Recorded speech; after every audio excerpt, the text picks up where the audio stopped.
London.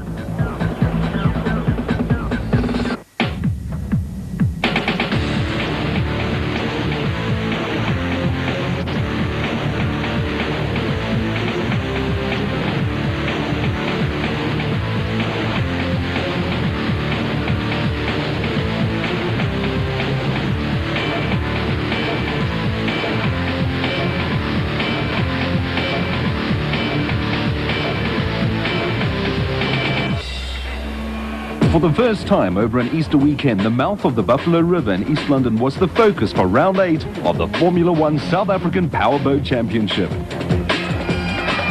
The city of East London was literally engulfed by the excitement surrounding this occasion, and it kicked off with a street parade down the famous Oxford Road, letting all East Londoners know that this spectacular event is in town.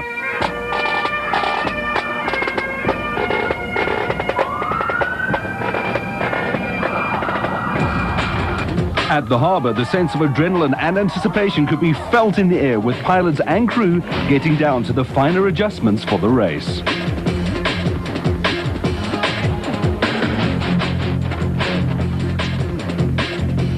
With the time trials ahead to determine starting grid positions, all drivers had to contend with the same conditions of big swells in the harbour. This created quite a challenge for the pilots, who had the choice of how much risk they were willing to put on the line to get that elusive pole position.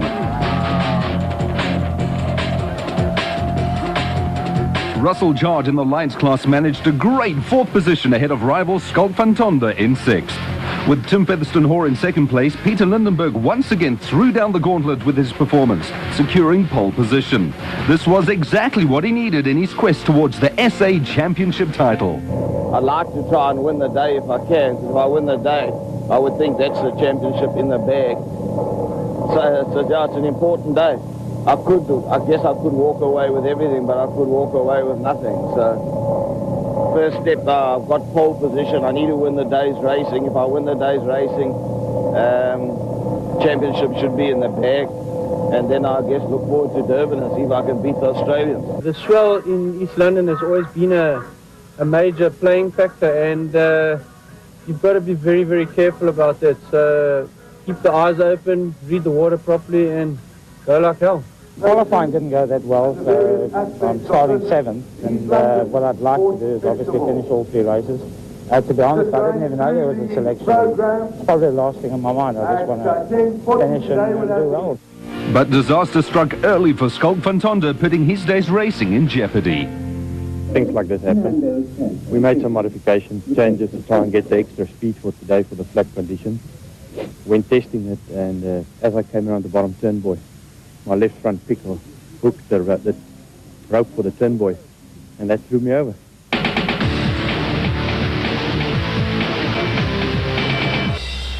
I'm down here on the quayside, and as you can see behind me, thousands of spectators all waiting on the bank of the Buffalo River for the action. Each one is ready to start.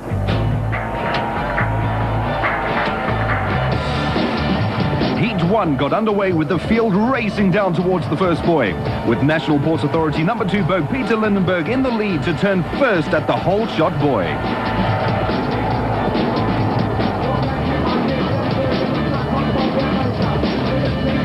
Behind the leaders, there was a fierce 3-way battle between George Forshire, Russell Chard and Lucky Hadebe. But oh, Russell Chard's boat digs in round the corner and Lucky Hadebe goes right over him. This is disastrous on the first lap. It looks like Russell Chard is still in his boat in the protected safety cell.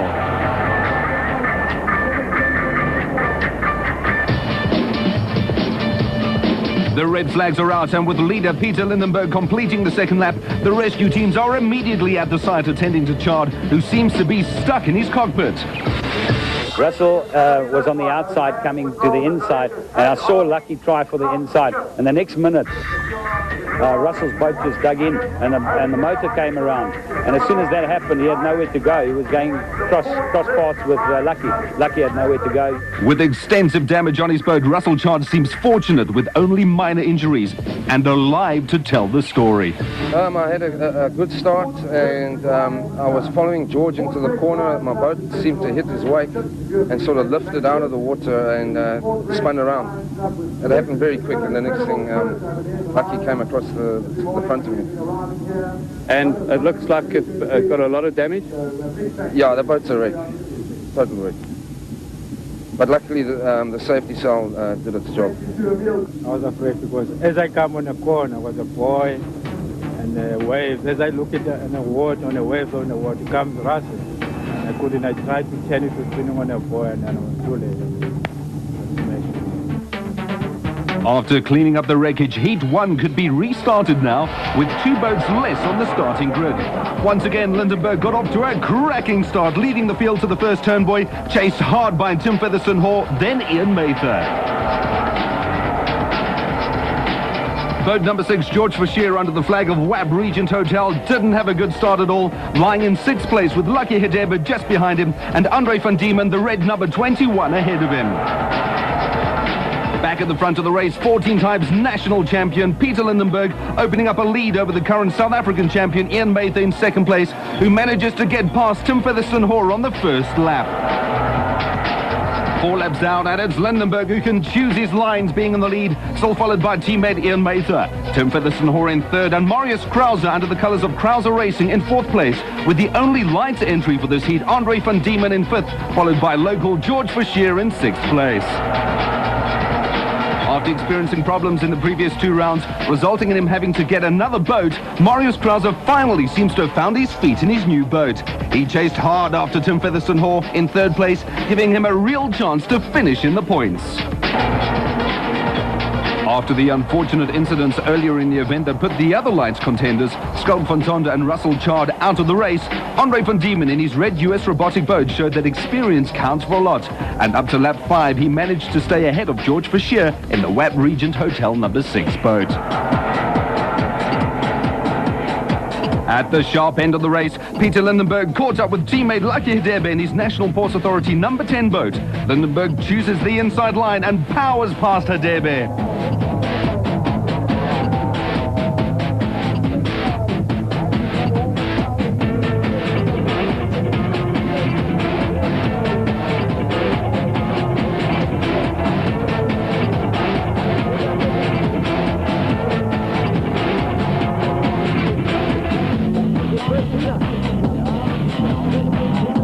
Following Lindenberg is the current South African champion and also teammate Ian Mather, who catches up with Hadebe and overtakes him too.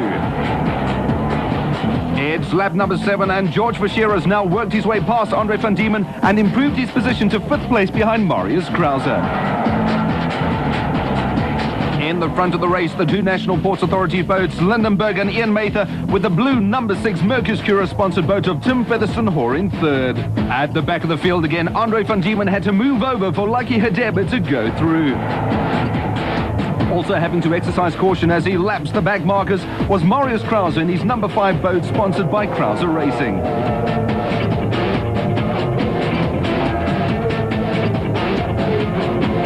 Lying on the inside of Lucky Hadebe, Marius, as the youngest pilot in the field, has shown his commitment and dedication as he maintains his 4th position behind the leaders. Leader Peter Lindenberg from Team National Ports Authority maintained an incident-free race as he was hoping for, and concentrated on limiting his risks and keeping out of trouble. Look how close the race happens to the spectators on the waterfront. They couldn't have asked for a better seat to watch the spectacle. Marius Krause was picking up speed and overtakes number 10, Lucky Hadebe.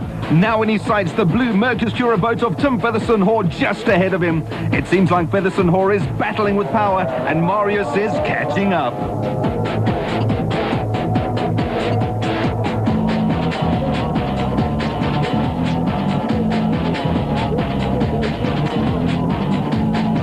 This is lap number 12, and through the right-hand turn, it's boat number 5, Marius Krause, who overtakes Tim Featherstone-Hoare. Tim has definitely got a problem as Krause flies ahead down the straight to the next buoy, now in 3rd position. Here you can see the margin between the first 2 National Ports Authority boats, Lindenberg and Mather, as they complete lap 14.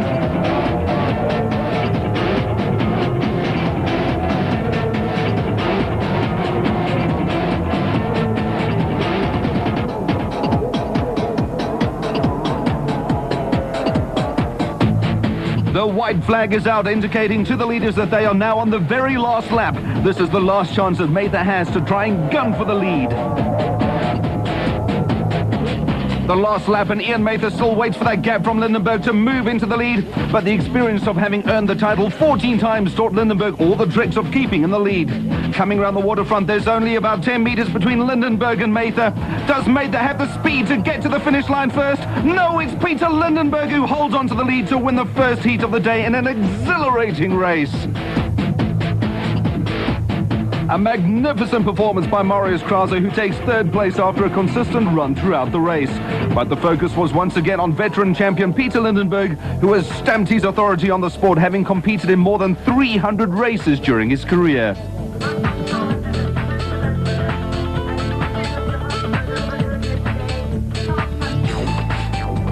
But clearly the happiest man after Heat 1 was Marius Krause, who definitely needed a good performance after his bad luck during the last two events. The first time in a long time, I should say. I mean, I was really hoping that the boat would stick together this race. And the boat's keeping together, and I'm just driving it the best I can. And fortunately for me, I just seem to be getting the top positions. The new boat is absolutely incredible. I'm having an enjoyable time really racing this boat. The official results then at the end of the heat, with Andre van Diemen the only lights competitor to race and score points. Well, we'll see if Lindenberg can hang on to his lead after the break. Back in a mo.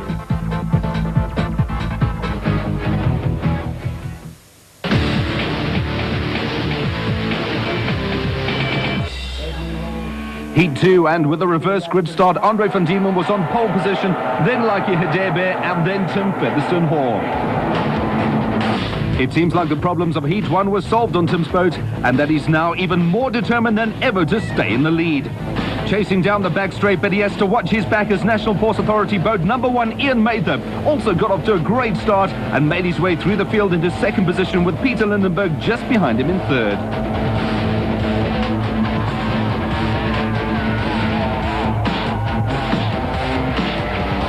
But there goes Mather, and he's catching Featherstone Hall, who seems to have slowed down once again. And Ian Mather, the current South African champion, goes past him.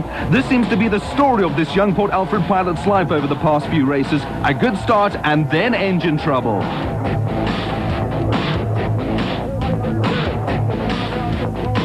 And here comes Mather, and Peter Lindenberg in the number 2 National Ports Authority boat has also gone past Featherstone Hall, who is now in third position, with Marius Krause in his wake in fourth place.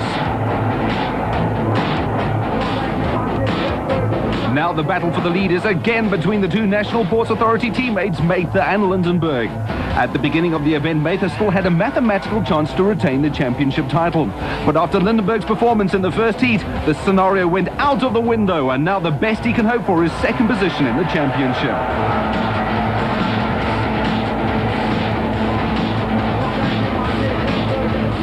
And here is Marius Krause, number 5. He also went past Featherstone Hall to take another third position behind Lindenberg.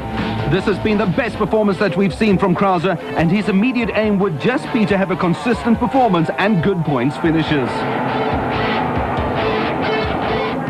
At the back of the field was Lucky Hedebe in 6th position, followed by the only lights class boat of Andre van Diemen under the US Robotics colors.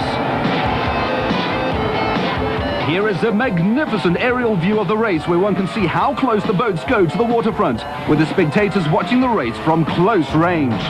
Back to the leaders, and one can see that Lindenberg has his eye on the lead, and Ian Mather would have to pull out every stop to keep his first position. And it looks as if Mather is just a few meters ahead of Lindenberg, who chooses the outside line.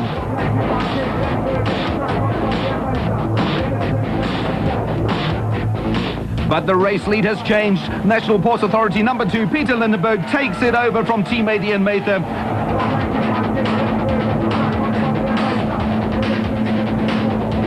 Boat number 5, Marius Krause, is still going well in third position, staying ahead of George Fischer in fourth.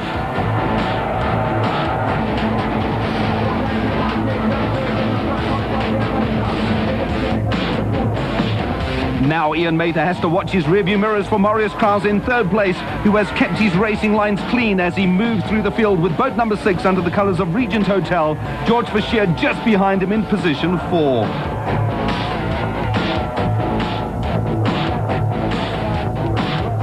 Lindenberg at the front has to also be cautious of back markers, and he catches teammate Lucky Debe in boat number 10, who was lying one position up from the red number 21 boat of Andre van Diemen.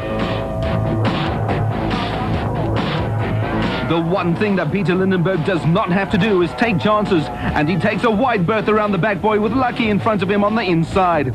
Tim Featherstone-Hoare is behind Lucky now in 6th position, still struggling with his engine. Round the harbour wall, and with Lindenberg running wide, he trims his boat to the maximum, making it more difficult to control in the choppy conditions.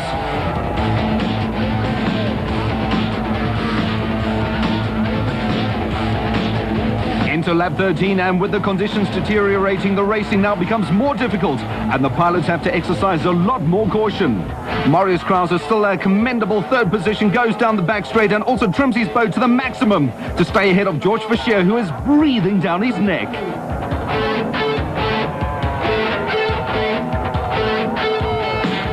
In the front, Lindenberg on the last lap, still going strong with the victory now in sight, and Ian Mather bringing up the 2nd place, Marius Krause in 3rd, George Fischer in 4th.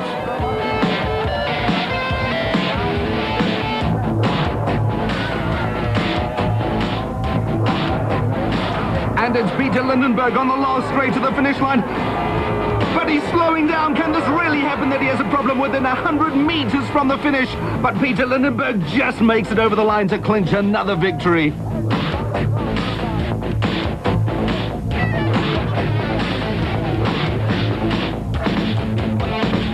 I decided to stay out of trouble on that first lap and just run on the outside and see how the race settled down, because there've been so many accidents today, like 7 or 8 boats running, so I just decided to watch and see. And then on the last lap, I had a huge lead, and I picked up a piece of rope. And I mean, it just strangled the engine coming down to the finish line. And eventually, when the engine just died, like 5 meters or 7 meters past the finish line, I was just damn lucky. That's the way it goes. But I guess that's the way the cookie crumbles. At least I did it on the last lap, not the one before. Yeah, I still got the same problem. Can't seem to find it, but when it goes, yeah, no, we're going very well. And I'm quite happy with the way the boat's running. And well, maybe next time I can stay in front of Peter now. Well, first heat, we had a problem with one of my battery terminals broke loose, so I lost power, and meaning the motor ran a little bit lean, so it wouldn't go. But got a new battery, put it in. Second start wasn't too bad, got out in front, and I thought, sure, it's going. So, you know, just put foot and try and get out as far as I can. And I think it was either through the first lap or into the second that decided, no, it's going to start as problems again with it surging, because I can only get up to 8, then it sits back at 6.5, and then it will suddenly just shoot to 8,000 again. And we don't know what the problem is. I'm going to try and check fuel pump now and see whether we can get it for the 3rd heat. Confirmation then with another victory for the seemingly unstoppable Peter Lindenberg, and the only lights driver in the points, Andre van Diemen. Heat 3 got underway, but was cut short when spectators witnessed a spectacular 360-degree flip performed by Marius Krause in his new Burgess hull. Unfortunately, by the time the race could be restarted, the safety director declared the conditions too dangerous for further competition. What we saw was a perfect 360-degree flip by Marius Krause, and in fact it's the first time in the 20-year history of Formula 1 powerboat racing that a driver's actually done a total flip, landed and actually carried on racing. But the race was stopped by Netcare 911. The safety director felt that the conditions were too rough. He also wanted to check Marius Krause out, and it turned out that he did have a big hole at the back of his boat. But the spectators went absolutely silly applauding him. So then the championship points showing Lindenberg 26 points ahead of Ian Mather in 2nd place, and Andre van Diemen moving back into the lead of the lights class. Now all focus is on Durban at the end of April, where the most exciting event on the calendar, the Likes Lines International Powerboat Grand Prix, will feature the top drivers from Australia and the United Kingdom against our own. For this, a national team had to be put together, and selectors chose Peter Lindenberg, Tim Featherstone-Hoare, Ian Mather, and in the lights class, Russell Chard with team manager Willie de Wit to represent our country. That's the problem. I guess we don't really know if we have to go faster. You know, we've got the number 1, 2, and 3 Australians coming. The guys have just finished 1st, 2nd, 3rd in their series, and they're quick. So, yeah, I guess we've got to up our game a bit. I think any competition where you're representing your country, you expect it to up the game, and obviously we'd like to try and win. From a personal point of view, I mean, I want to win the international. That's it. never mind just the team point of view. I want to bring back the bacon for South Africa if I can. So another spectacular event then, with some more action to look forward to in Durban, where we can measure the quality of our own against the best in the world. We'll have that round 9 on the show soon. For now, that's it from me, Digby Potts, and the team. We've ASP surfing from Bells Beach next week. See you then.